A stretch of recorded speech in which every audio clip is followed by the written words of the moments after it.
देख रहे हैं विदर्भ की आवाज, खबरों की हकीकत।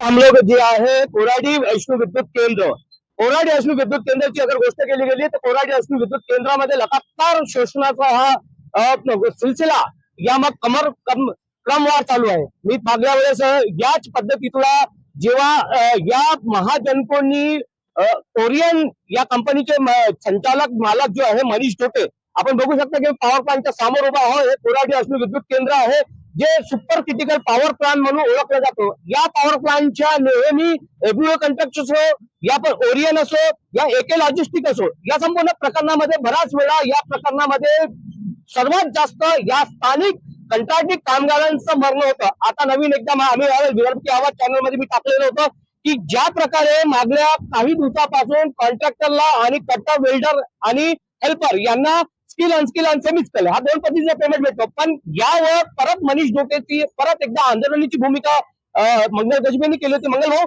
परत एकदा आंदोलनाचे विषय आलेला आहे। मनीष डोटेंना ब्लॅकलिस्ट करू, या मनीष डोटेला आपण त्यांना आपण परत सांगू असं महाजनकोच्या अधिकाऱ्यांना आणि मुख्य अभियंता साहेबांनी म्हटलं होतं, पण कुठेतरी असं वाटतं की परत घुमाघुमी और लेबर आपण 4 मार्च ला 18 तारखेच्या आंदोलनाचे पत्र प्रशासनाला दिलेलं होतं, परंतु ह्या आंदोलनकरिता त्या पत्रामध्ये दखल प्रशासनानं अजिबात घेतली नाही। आम्हाला चर्चा करण्याकरिता सुद्धा बोलवलं नाही, बैठक लावली नाही। या संदर्भामध्ये आपण 29 जानेवारीला बैठक घेतली होती प्रशासनाने संघटनेबरोबर आणि कामगारांबरोबर या सेम संदर्भामध्ये, आणि त्या बैठकीमध्ये आम्हाला मोठं ठोस आश्वासन मिळालं होतं की जितके बेल्ट ऑपरेटर कामगार आहे Orion industries company Shri Manish Dote contractor यांच्या अधीन असतं त्या 13C-13D अंतर्गत जितके बेल्ट ऑपरेटर कामगार आहेत त्यांना सेमी स्किलचा पगार देण्यात येईल। कटर वेल्डर फिटर इत्यादी कामगारांना रोज हेल्परचे काम करायला लावतात ते सुद्धा बंद होईल आणि अनेक पद्धतीचे अन्याय सुद्धा ते थांबेल असं मोठं आश्वासन आम्हाला त्या मीटिंग मध्ये दिला होता। परंतु त्यानंतर काही माहिती घेण्याचा आम्ही प्रयत्न केला तर आम्हाला माहिती पडलं की प्रशासनाचे काही अधिकारी, विभागातले काही अधिकारी त्यांनी आम्हाला सांगितलं की ठेकेदार ऐकत नाही। त्या कारणामुळे आता हे आंदोलन 18 मार्चला आम्ही ठरवलेलं आहे आणि हे जोराशोरात आंदोलन आम्ही करणार आहोत, कारण की ठेकेदाराचे शोषण आम्हा कामगारांवर खूप जास्त वाढलेलं आहे। परत प्रश्न एकच निर्माण होतो मंगल भाऊ की वारंवार मुख्य अभियंता आणि अधिकारी जे महाजनकोचे आहे ते म्हणतात की ठेकेदार ऐकत नाही, म्हणजे मग परत तोच एक प्रश्न ज्या मागच्या वेळेस विदर्भ की आवाज मी तुम्हाला विचारलं होतं की ठेकेदार मोठे की मुख्य अभियंता मोठे? आता तर ठेकेदार मोठे असेच चालू दिसून राहिलं, कारण की प्रशासनाला कामगारांना न्याय देण्याकरिता मला नाही वाटत की त्यांच्या पाशी वेळ आहे। हे प्रकरण मागील वर्षापासून चालू आहे, आम्ही अनेक पत्र दिलेले आहे या तक्रारीबाबत आणि ह्या मनीष डोटे कॉन्ट्रॅक्टर यांच्याबद्दल तर जेव्हापासून त्यांना टेंडर झालं तेव्हापासून आम्ही तक्रारीवर तक्रारी दिलेल्या आहेत। कारण की काय होते, शासनाने किमान वेतन कायद्यानुसार दर निश्चित केल्यावर कारखान्यातील अधिकारी किंवा कोणताच ठेकेदार कुशल कामगारांना अकुशल ठरवून अकुशल कामगारांचा पगार देऊ शकत नाही, कारण कामगारांना त्यांच्या वर्गवारीनुसार कुशल, अर्धकुशल म्हणून इत्यादी जास्त वेतन देणे कायदेशीररित्या हे बंधनकारक आहे आणि समान कामासाठी समान वेतन मिळणे हा हक्क आहे आणि हे बंधनकारक आहे। समान वेतन समान हक्क बाबासाहेबांनी जेव्हा कामगार मंत्री होते तेव्हाच हा समान वेतन समान। माननीय लोकनेते चंद्रशेखर बावनकुळे साहेब यांना बी ह्या विषयावर अवगत आहे, यांना बी ह्या विषयावर माहिती आहे।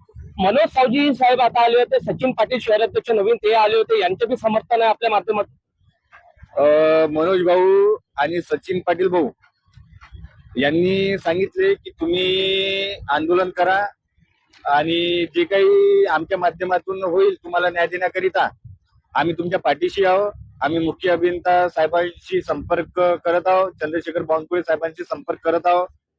तुम्हाला 100% न्याय देण्याकरिता जे आमच्याशी होईल ते आम्ही करू आणि नेहमी आम्ही तुमच्या पाठीशी राहू असे त्यांनी आम्हाला सांगितलं। लोकनेत्यापर्यंत का गोष्ट गेली आहे? लोकनेत्याच्या अगोदर मुख्य अभियंता हा विषयाला हाताळायला पाहिजे।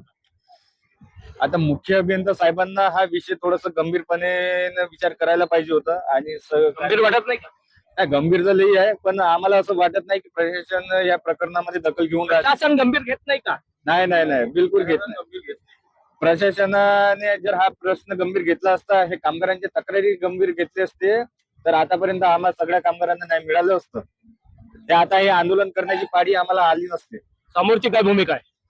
समोरची जर आता लवकरात लवकर belt operator, cutter, builder, fitter इत्यादी कामगारांना न्याय मिळाला नाही तर यापुढे याच्यापेक्षा मोठं आंदोलन, धरणे आंदोलन आणि आमरण उपोषण सुद्धा आम्ही करणार. म्हणून मुख्य अभियंता साहेब, परत एक वेळा गुहार, परत एक वेळा सुनो हमारे परेशानी. मुख्य अभियंता साहेब, या न्यूज रिपोर्टर आणि मीडियाच्या माध्यमातून तुम्हाला एकच विनंती आहे की लवकरात लवकर 1313D इथला belt operator, cutter, builder, fitter इत्यादी कामगारांचे जे काही प्रश्न आहेत ते लवकरात लवकर विषय मार्गी लावा आणि आम्हा सगळ्या कामगारांना न्याय मिळवून द्या. माझ्या बरोबर ऑपरेटर आहे, आपण वेल्डर आहेत. हे मी तुम्हाला वेल्डर आहे यांचीच व्यथा यांच्याच तोंडात काय कशा पेमेंट भेटते? मी विष्णुपाल भालेराव. काम राहते एकच काम करायचं, त्याला करायला लागते क्लिनिक, ऑपरेटिंग. त्याच्यामुळे मानसिक त्रास जास्त वाढून राहिला. मरीज दोटे साहेबांना यांना दिसून नाही राहिलाय, त्यांची तब्येत खराब होऊन राहिली. हे सर्व न बघता त्यांना काम करायला लावतात. नाही केलं त्यांना धमकी मिळते, केलं नाही तर तुला बाहेर बसवण्यात येणार वगैरे वगैरे असं बोलतात. ठेकेदार देतात का धमकी? ठेकेदार नाही, सुपरवायझर, असे सुपरवायझर बोलतात. आणि त्यांच्यासोबतच काही त्रास देऊ असं साहेब लोक येतात मधामधात की तू करून काऊन नाही राहिला, काऊन नाही करत आहे, असं तसं म्हणू आम्हाला नाही का त्रास देऊन राहिलाय. आणि मनोज दट्टे साहेब हे सर्व सोडून देऊन राहिल्या गोष्टी. हे न सोडता आम्हाला न्याय द्यायला पाहिजे. नाही देत असणार तर मनोज दोटे साहेब तुम्ही हे ठेकेदाराच्या दबावामध्ये असं वाटत नाही का? हा, तेच मला वाटून राहिलं आहे की खूपच जास्त दबावात आहेत आणि ते काम करून पण घेऊन नाही राहिले आहेत. त्यांच्याकडून ते काढून घ्यायला पाहिजे, आमच्या हक्क द्यायला पाहिजे. ते देणं काऊन नाही देऊन राहिले त्यांना विचारायला पाहिजे त्यांनी. आता तुम्ही माझ्या बरोबर या मागल्या वेळेस आपण विद्यार्थी आवाज मध्ये हाच आपण मुद्दा घेऊन बसलो होतो. परत आंदोलनचा हा मुद्दा आहे. महाजन को एक वेळा प्रेशराईज अगर ठेकेदारांना म्हटलं की नाही तुम्हाला द्यास लागेल तर ठेकेदारांची मनोपल्ली होऊ शकते का? होऊ शकते ना सर, का बरं नाही होऊ शकत? कारण की त्यांच्याकडे अधिकार आहे. हे प्रशासनाने नियुक्त केलेले ते अधिकारी आहे. त्यांना म्हणलं ठेकेदाराला तर ते करावंच लागेल. ठेकेदाराला स्थानिक जे स्थानिक प्रशासन आहे त्यांच्यावर एकच विनंती आहे आमच्याकडून, आमच्या संघटनेमार्फत, की मनीष धोटे साहेब, ओरियन इंडस्ट्री यांच्याकडून हे विषय पार नसन पडत तर तुम्ही कॉन्ट्रॅक्ट दुसऱ्याला द्या, तो व्यवस्थित चालवणार. असल्या प्रकारे आमची विनंती आहे. अधिकाऱ्यांशी जेव्हा या विषयावर मनीष धोटे साहेबांशी बोलणं झालं त्यांनी म्हटलं की माझ्या कॉन्ट्रॅक्टर मध्ये माझे कॉन्ट्रॅक्ट जे आहे माझ्या वर्क मध्येच तेवढं महाजनको दिलं. तर महाजनकोनी स्किल, अनस्किल, सेमी स्किल हा 3 प्रकारचा जो पेमेंट भेटतो तुम्हाला, तेव्हा महाजनकोच्या अधिकाऱ्यांना हा विषय कळणार होता का? जेव्हा मी लागलो, जॉईन झालो तर स्टार्टिंग पासून मी ऑपरेटर मध्ये होतो. स्टार्टिंगला 3 वर्ष आम्हाला ऑपरेटिंगचं भेटलं. आम्ही कमीत कमी 7 लोक होतो सेमी स्किल्ड मध्ये. त्याच्यानंतर कंटिन्यू 3 वर्ष आम्हाला अनस्किल देत आहे. आम्ही मुख्य अभियंता साहेबाकडे पण गेलो, मीटिंग झाली, चर्चा झाली, सगळं झालं, आम्हाला होकार भेटलं. त्याच्यानंतरही ठेकेदार असं वाटते की इथे स्थानिक प्रशासनाच्या चालत नाही, असं वाटते की इथे ठेकेदाराची चालते बाजू. म्हणजे महाराष्ट्राला का बिहार बनवलंच वाटते का? बिहार आता तर असंच वाटत आहे की काही बाकी आहे, बस बनलं तर आहे असं वाटत आहे. प्रशासनाची ज्या प्रकारे माननीय लोकनेत्यांनी या विषयावर प्रशासनाला सांगितलं होतं की लवकरात लवकर या लोकांच्या प्रश्नाचा यांच्या प्रश्नाला तोडगा लावा, यांच्या प्रश्नाचा यांच्या प्रश्नाला लवकर हल करा.